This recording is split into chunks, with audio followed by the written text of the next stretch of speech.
Hey guys, with Super Rugby starting this week, I thought what better time than now to give you guys my Super Rugby Pacific ones to watch players for 2024.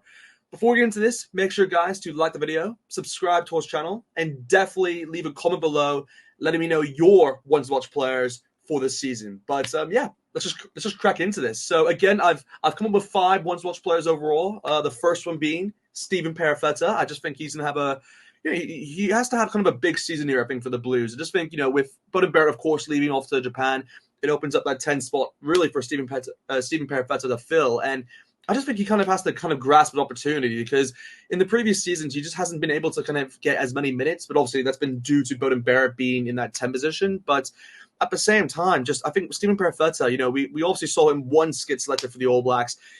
And I think he only had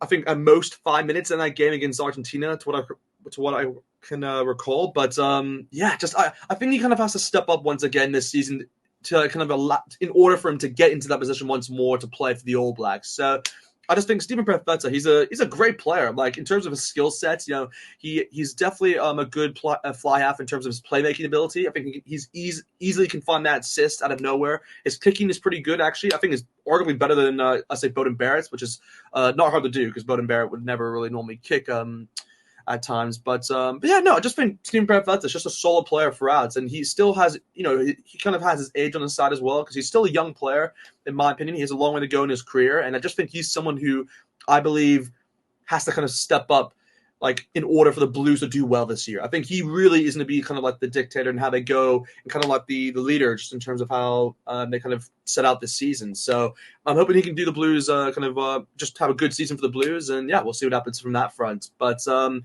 anyway, moving on then towards the next one, we do have the likes of Harry Wilson is the next player that I'm going to talk about here. Again, he's another player who I just think has to have a big season, and I think he will, just because he wasn't selected really under the likes of Dave Rennie and even like Eddie Jones as well. He kind of fell out of the picking order with them too, and just it's one of those where I find it strange because he's one of the best loose forwards actually that Australia has to offer, but he just hasn't really caught the eye of the coaches. Maybe there's something behind the scenes which I'm not aware of, but maybe it's the playing style. I don't know, but I think Harry Wilson is really a superb player, guys, and he's one of the best ball carriers in Super Rugby. I mean that's what that's a stat which he normally leads, I think, throughout most Super Rugby seasons. So it's good to have someone like that in your team, and I think again he's good in terms of his try scoring ability. He scores a few tries in and out there for the Reds, and yeah, he's had no problem, I guess, in terms of the breakdown as well. Again, that's all. I guess that's all his area of expertise. So maybe that's somewhere where he can maybe work on, I'd say, throughout the season. But besides that, I mean, he's an excellent player, and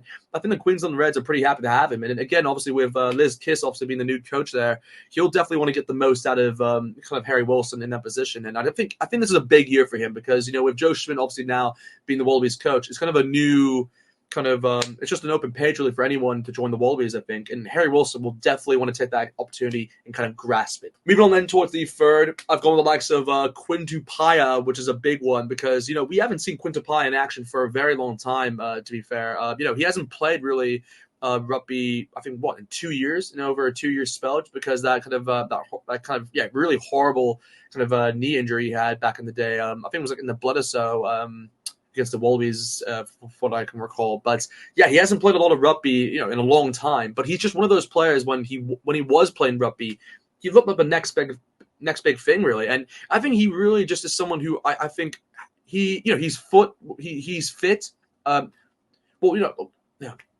Look, I really do think he's like the next big thing because he's fit, he's strong, he's agile, and he's one of those players where he just I say this often, but he's a bulldozer. He can literally run past players and just no one can kind of stop him in his tracks. So I just think he's one of those players which is just great to have. And I've always kind of said this comparison between him and Lea Mape in a way. And again, I think he's just a great player to have in any side, and I think he'll do pretty well for the Chiefs this year because there's obviously a bit of competition, I'd say, in that center spots, but him and Atalanta Brown as a combination, that's a good combination that the Chiefs have on their hands. And yeah, Quinn Tupaia will hopefully be up to the task. But yeah, I just think he has to have a good season, and yeah, I definitely think he'll be in the conversation for the All Blacks if he does. But anyway, moving on towards the fourth player here, we've gone with the likes of Flau Fakatava. Again, I just think he's another player who really has to step up. And I think out of all the players, he's going to have the best opportunity to do it just because, there's no longer Aaron Smith there at the Highlanders. And that was really kind of the one thing that was kind of not allowing him to kind of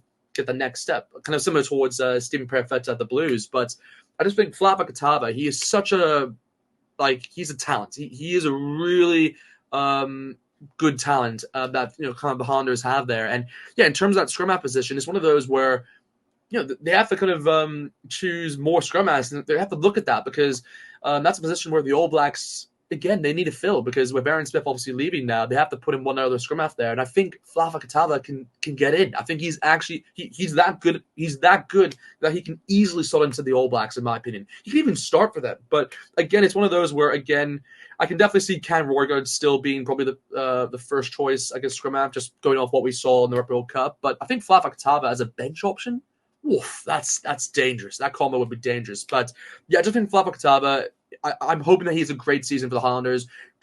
I hope he's consistent as well and just gets a lot of minutes under his belt because that's really the most important thing. But because he's great in terms of his assists. He always goes for those behind the back passes. I say Flava Katava, definitely a one-to-watch player. Yeah, so the fifth and final player, I've gone with the likes of Tinelea Rakuru. I think he's going to be a really big talent, I think, for the Fijians for the future.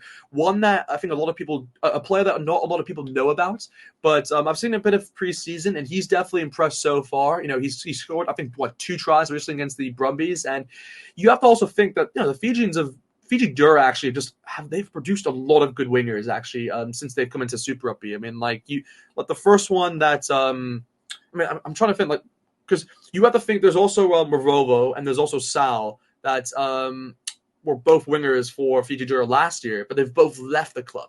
So it's one of those where I just think Rakuru just has big opportunities on his hands to kind of do well. And I think he's young. He's a really young player, and he scored I think 4 tries out of 7 games last year in Super Rugby. So he definitely has the potential to do it, and he's definitely someone that I would keep an eye out for because I don't think a lot of people know him, but trust me, he is going to be a big talent I think for the Fijians this year.